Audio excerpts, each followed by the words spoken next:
Welcome to Kingdom Mothers Rise Up, where I encourage and equip you to heal your heart and renew your mind so you can live the fully abundant life Jesus promised you.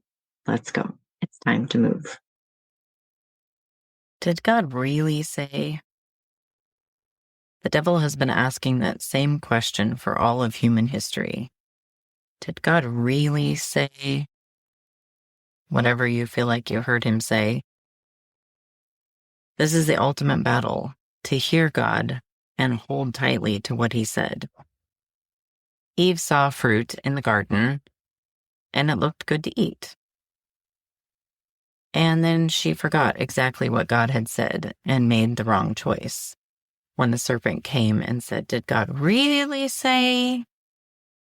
What Eve quoted back to him wasn't exactly what God said. It was enough off that the enemy was able to convince her to eat the fruit, make the wrong choice. And unfortunately, I do the same thing. If we haven't met yet, I'm Mukkove Johnson, and I teach Christian women to hear God's voice, to discern what he's saying, and to heal the parts that don't always agree with him, and live the abundant life that Jesus called you to. So I'm guilty of doing the same thing that Eve did. I spend time in God's word and in listening prayer. I hear what he's saying to me. I write it down, and then I question, or sometimes allow the enemy to question. Did God really say?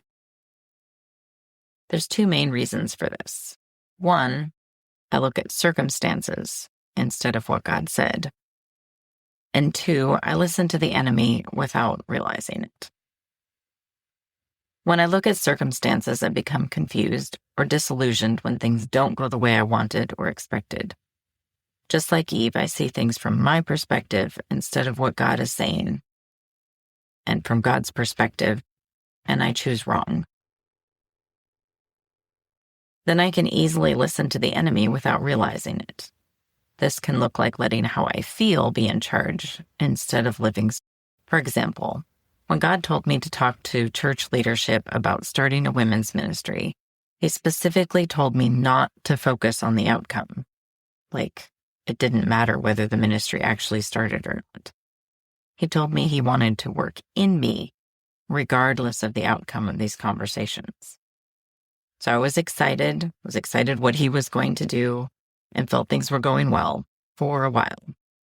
But things stopped moving forward, and I found myself getting frustrated and focusing on what other people needed to do, and taking on responsibilities that weren't mine, creating unhealthy stress for myself. After a few months of this, I remembered what God said in the beginning, that it wasn't about starting a women's ministry. It was about working in me. That allowed me to give the responsibility of the outcome back to God, and then have peace about where the process went and the time that it took.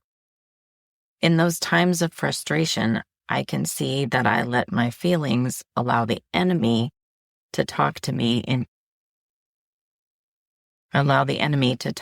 into focusing on others, sometimes seeing them as the problem or a roadblock in my way, instead of as someone that God could use and would use to grow me. I was listening to the enemy about what was my responsibility. I was listening to the enemy in my frustration and my disillusionment, instead of remembering what God had said. Situations like this are why I want to create a battle plan, a way to refocus and remember what God said. That could include a collection of verses, songs, ideas, words from him, and a community of support to help me get back on track quickly. If you could use a battle plan of your own, join me next week for the free battle plan workshop in the Healing Generations community. I know I'm not giving a lot of notice, so the live workshop is April 7th, 2026. If you're listening after this, there'll be a link in the show notes to a recording or if I'm doing another live, or possibly just a PDF where you can walk through and create your own battle plan to refocus as often as you need to until the battle is won.